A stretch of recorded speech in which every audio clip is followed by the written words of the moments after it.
tad, kāpēc trimdas dokumenti būtu tik ļoti svarīgi pētīt šeit Latvijā? Viens svarīgs tomēr latviešu tautas piedzīvojums bija šī ļoti lielā politiskā emigrācija, trimda, kas noturējās vismaz savās politiskajās pozīcijās diezgan droši no 45. līdz 91. gadam. Un, protams, pēc tam šīs trimdas, ja tagad varētu teikt, diasporas cilvēki savā politiskās aktivitātēs ir aizgājuši citā fāzē, citiem uzdevumiem. Un ir pienācis zināms laiks, kad mēs varētu cerēt, ka varētu jauni pētnieki kaut cik objektīvi skatīties uz trimdas politisko vēsturi. Vai trimdā, es atvainojos, nebija tāda cilvēka, kas jau tur pētīja kaut kādās saistībās ar Latvijā notiekošo vēsturi trimdā? Es teikšu, ka tas nebija tikai latviešu trimdas parādība, gan igauņu, drusku mazāk lietuviešiem, tāpēc, ka viņi bija ļoti, ļoti daudz, bija ļoti maz situēti akadēmiski personas, kuri varēja atļauties pieskārties pētījumam, kuram nebija nekāda nopietna finansējuma. Finansējums šāda veida vēsturiskiem pētījumiem nāk no vairākiem avotiem, un vienkārši šie pētījumi nebija finansēti, kas nozīmē, ka tas, kas tika darīts, bija tādā pašplūsmē. Viņš atsevišķos gadījumos bija ļoti augstā profesionālā līmenī. Profesors Edgars Andersons Latvijā ieguva pat padomju laikā respektu, jo viņš tomēr bija no ļoti respektablas universitātes un bija ļoti grūti tēlot, ka viņš ir amatieris, jo viņš bija pat ļoti respektabls profesors savā ļoti cienījumā universitātē. Bet tādu bija latviešu trimdai ļoti maz. Un pēc neatkarības atgūšanas trimdas mantojums, kas šeit atnāca, bija pirmkārt, otrkārt un treškārt kulturālais, pa ko, protams, netrūks materiālu, un daudziem ir ļoti skaidrs, kā izskatījās trimdas kultūras dzīve ar visām viņas sasniegumiem un likstām, bet pa politisko jautājumu bija apmēram tā kā daudziem trimdniekiem, bet mēs neatkarību atguvām. Kāda mums vajadzība skatīties, kā mēs to virtuvi toreiz turējām. Bet šobrīd izrādās, ka ārzemēs ir pamodušies vairāki ar baltiešiem etniski nesaistīti pētnieki, gan ASV, gan Vācijā, gan Francijā, Lielbritānijā, kuri pēta šo ļoti interesanto parādību, kā tik mazas trimdnieku grupas varēja kaut ko panākt, ņemot vērā absolūtos skaitļus un ņemot arī vērā, kādas bija mūsu patvēru zemes patiesās intereses. Nerunāsim par retoriskām. Un tas ir interesants temats, un lai būtu kādreiz varbūt kāds te no Latvijas sasparotos, pievienoties tādā augstā līmenī un nevis publicistiskā līmenī, tad šāds pētījums, šāds dokumentu krājums ir nepieciešams. Es vēl gribēju pajautāt, jo es īsti neatceros, vai šie pētījumi par kultūru vēsturisko mantojumu trimdā ietilpst arī valsts nacionālajā programmā, nacionālās identitātes programmā? Jā, šie pētījumi tur ir, un viņi ir ļoti izvērsti, jo tur ir ļoti daudz materiālu. Savukārt politiskās vēstures pētījumi drusku klibo no tā, kad ir tāda apakšdoma, kāda vajadzība pētīt to, kas jau ir saprotams, kas bija rezultāts, jo kultūra mantojums, tas ir dzīves mantojums. Šī politiskā cīņa, kā viņa notika, kā bija vienā gadā, otrā izmisums, sajūsma, tas kaut kā pieder pie tādas sausas vēstures, kas itin kā mums šodien nav svarīga un tāpēc nesaņem pārāk lielu finansiālu atbalstu. Jā, vai, teiksim, trimdā esošiem cilvēkiem, teiksim, tur krājot dažādas materiālus, pieņemot dažādas politiskus lēmumus un ierakstot tos attiecīgos dokumentos, protokolos, vai tur arī nav bijuši kādi cilvēki iefiltrējušies, kam ir svarīgi, ka šie dokumenti viens otrs vienkārši pazūd? Varbūt, ka tā nav, bet varbūt, ka tā ir. To var visādi domāt. Man šķiet, ka mēs esam tāpēc atraduši ļoti daudz interesantus dokumentus tieši Nacionālo ārlietu ministriju arhīvos.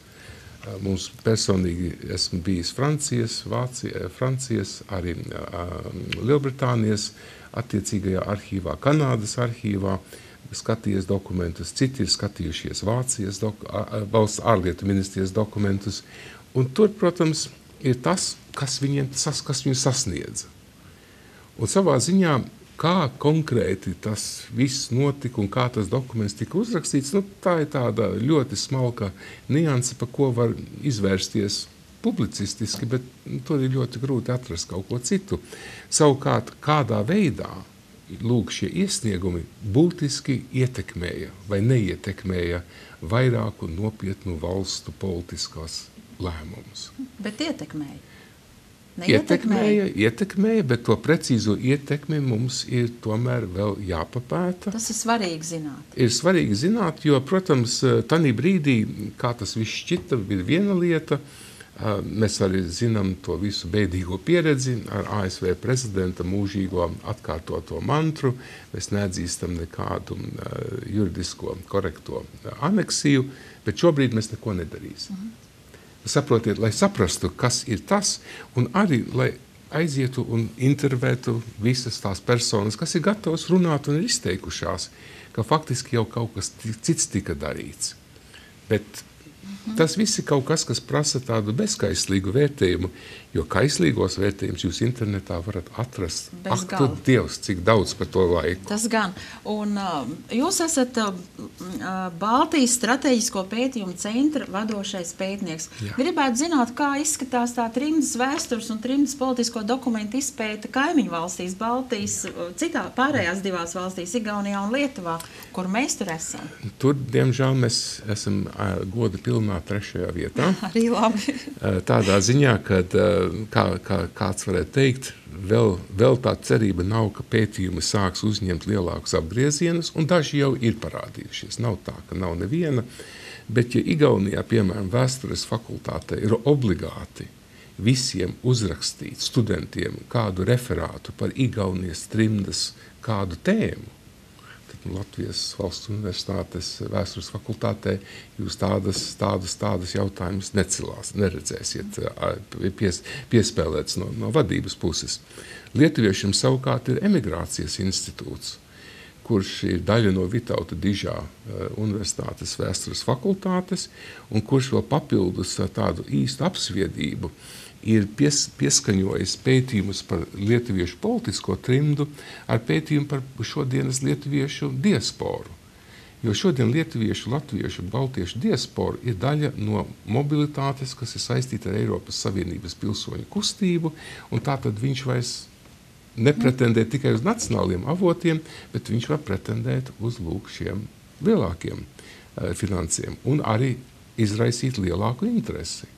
Tātad, ja tiks apkopot šie dokumenti, izvērtēti un nodot, teiksim, tādai padziļinātai pētniecībai Latvijas universitātes, piemēram, studentiem, tad drīz vien varbūt arī jūs varēsiet, tā teikt, sakot, piespēlēt studentiem kādu attiecīgu tematu. Un tas varētu notikt visai drīz?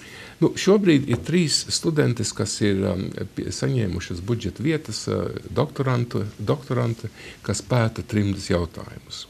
Viena no tām arī strādā Baltijas strateģisko pētījumu centrā, Kristīna Beķere, kuras pētījums ir kādā veidā trimdas tautieši attīstīja savu politisko zināšanu. Jo Ulmaņa laikā nevalstiskās organizācijas nepastāvēja. Kā tas viss notika, ka 20-30 gadu laikā attīstījās samērā smalkjūtīga un gudra tāda politiskā kultūra.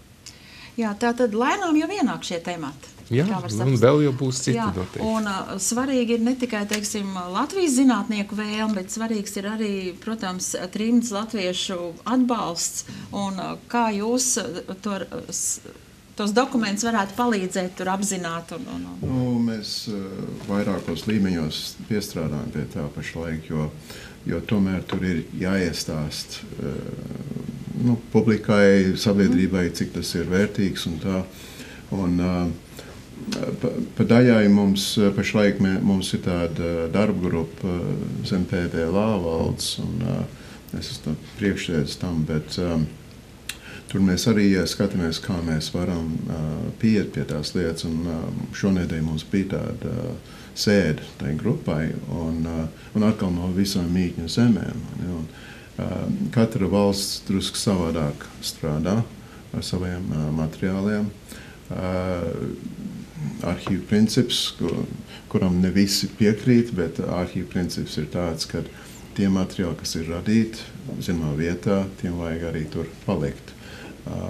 Jo, teiksim, Kanādā materiāli, kas ir dokumenti, kas mums tur ir, mēs ceram, ka ar laiku un ar līdzekļiem varēs digitalizēt tos materiālus un tad izplatīt, teiksim, uz internetu vai kur visiem būs pieejams, bet tas prasa līdzekļus vai no Kanādā vai citur. Ko mēs ceram panākt vismaz caur PVLA, ir, kad vismaz mēs palīdzam to saprašanu, ka tie ir svarīgi. Jā, bet vēl būtu grēks neizmantot situāciju, nepajautāt vienkārši jautājumu, kā jums pašam, kā Latvijas patriotam šķiet Latvija šodien kā? Ir tā kā uz augšu pejošs taks, jūs tā optimistiski raugāties, bet vai vēl ir tāda pesimistiska līnija, ka vēl kaut kas nav tā kā? Daudz ir gājis uz augšu, un to mēs redzam visapkārt uz ielas vienalga. Bet, tikai Rīgā vai arī Latvijas laukos? Es pat apciemoju savus radus uz laukiem, un cik es dzirdēju, varbūt es ceru, ka viņi man stāsta, kā ir, bet visi ir apmierināti. Jā. Es zinu, grūti dzīve ir uz laukiem, tur nav viegli, un to mēs visi atzīstam, bet vismaz viņi labāk dzīvo tagad, bet Latvijai vēl ir liels tāls ceļš priekšā, jo tomēr no Baltijas valstīm tomēr Latvija ir tā vājākā, politiski un ekonomiski. Vai ne? Neko nevar darīt, tā tas ir. Bet arī jūsu skats ir, teiksim, visumā virzīts uz labo domu pusi. Jā, tas, kas varbūt iepriecina, ka ir tomēr zināma paudzes nomaiņa notikusi, un kad redz vairāk un vairāk jaunpienācējus, kuri varētu to lietu virzīt drusku citādāk nekā viņi vecāki, vai pasaka Dievs tie nelaimīgie cilvēki, kas zināmos tādos izglītības gados nonāca šī šausmīgajos pēdējos padomju un pirmos neatkarības juku laikos. Tiem cilvēkiem, manuprāt, bija ļoti grūti orientēties un vērtības pieņemt, ko pieņēma, to mēs redzam. Un nekāda nevar darīt vairs par to. Jā, labi, paldies par stāstījumu, paldies par informāciju, paldies par tādu drošinājumu, ka drīz vien būs labāk, apmēram tā. Drīz būs ko pētniekiem darīt, drīz būs arī cilvēkiem labāk dzīve. Paldies par sarunu. Paldies.